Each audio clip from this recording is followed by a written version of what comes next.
রমজান আসলেই এই সমস্যাটা আমাদের সামনে ঘুরপাক খায়। কেউ বলে ৮, কেউ বলে ২০। আমরা কোন দিকে যাব? মুয়াত্তা ইমাম মালিকের ২৪৪ নম্বর হাদিস, নবী আলাইহিস সালাতু ওয়াস সালামের সাহাবী ওমর ইবনুল খাত্তাব রাদিয়াল্লাহু তাআলা আনহু নিজেও ২০ রাকাত তারাবি পড়েছেন এবং সাহাবীদেরকেও ২০ রাকাত তারাবি পড়ার জন্য তিনি উদ্বুদ্ধ করেছেন। এছাড়াও অসংখ্য দলিল আছে।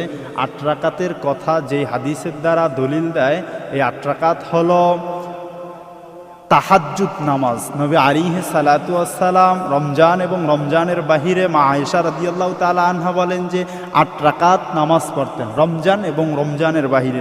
এখানে বোঝার বিষয় হলো রমজান এবং রমজানের বাহিরে, যেহেতু রমজানের বাহিরে কিন্তু তারাবি নাই, সেহেতু রমজানের বাহিরে নবী তাহাজ্জুদ পড়েছেন এবং রমজানেও ৮ রাকাত তিনি তাহাজ্জুদ পড়েছেন।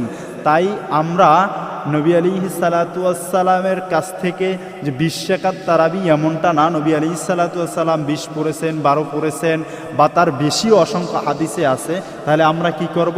সাহাবীদের সুন্নাহ হলো ২০ রাকাত, আর নবী আলাইহিস সালাতু ওয়াস সালাম সাহাবীদের সুন্নাতকে আমাদেরকে আঁকড়ায় ধরতে বলেছেন। যেমন ইবনে মাজার ৪২ নম্বর হাদিস, আলাইকুম বিসুন্নতি ওয়া সুন্নতি খুলাফায়ে রাশিদিন আল মাহদিয়িন।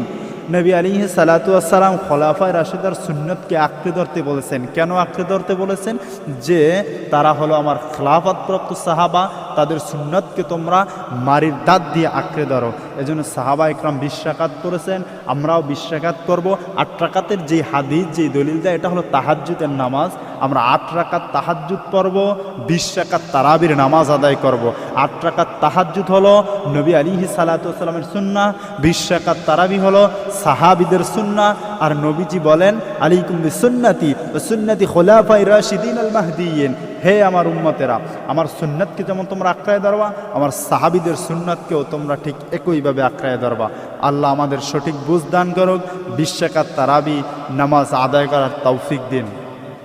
এরপরে কথা হলো, রমজান মাস হলো বেশি বেশি ইবাদতের মাস। এই জন্য আমরা চেষ্টা